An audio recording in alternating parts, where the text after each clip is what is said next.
being there here.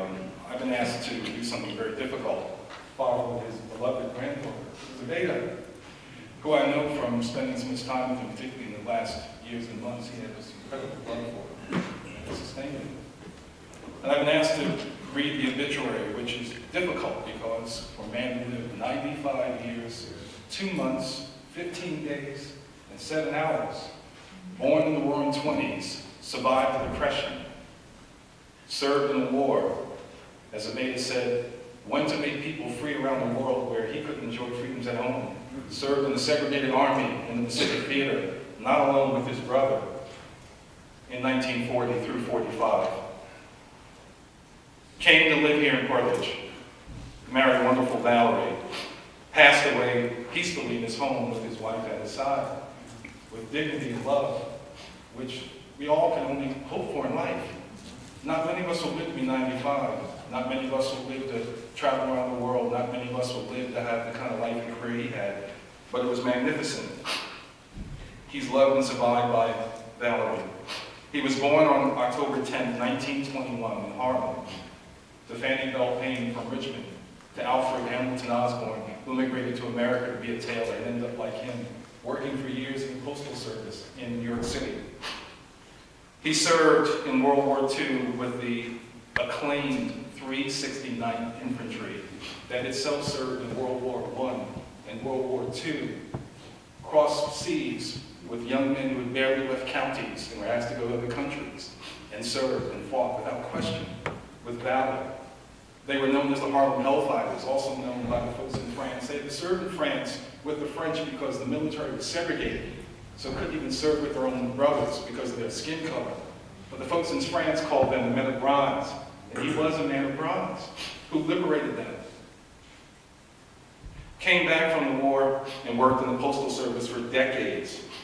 And in 1989, at the age of 68, and he was always a very youthful 68, I recall his 50th birthday, we celebrated in the Bronx at Dana's house with his dear beloved sister, Dolores, and he turned 50. I was a little boy. I couldn't imagine anyone living to be 50, how long. It just seemed like 50, like, you know, I barely had 50 cents and he had 50 years. And, you know, this is long before the rapper, you know, so, you know, it was just, and he did 50, and I remember how young he looked and how youthful he was, and you saw that youth and that vigor all throughout his life, his independence, athleticism, his love, his style, his grace, all the things that make us happy and sad. Happy that we witnessed it, sad that it's gone from this physical world.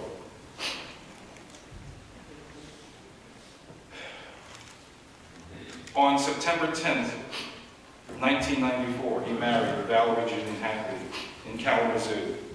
He spent his retirement years doing many things. You saw the pictures: barbecuing, bowling, tennis, golf, which he loved, skating, skiing, seeing as much of the country and his family as he could. And he often would drive alone, non-stop, kind of fast. I think he didn't speed too much to visit his family in New York often, and that carried on into his 90s, which is amazing when you think of that. He's survived by Valerie, his son, Andrew, and wife, his daughter, Alexandra, the youngest, granddaughter, Zebeda, who you saw, great-grandchildren, Nuri, Camilla. Yes, Camilla? All right. Sister Dolores Osborne White, who lives in Brooklyn. Stepchildren, Colette, Jason, Petrus. 11 grandchildren, including Aaron, Jaron, Jasmine, Justin, Jada, and Kylie. Step-grandchildren, Lyra, and many nieces and nephews. Many of us are here from all levels. It also is important to note that he was blessed with his longevity, and he always could see his family grow. And he lived long enough to see great,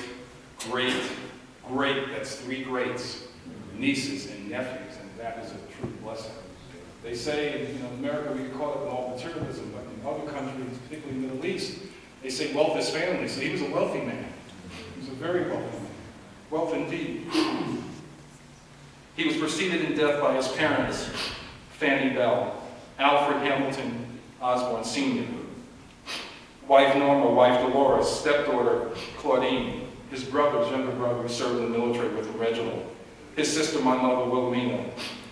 We are celebrating his life here at the church that we are very thankful for, that they opened their doors to the family in so many ways to help us.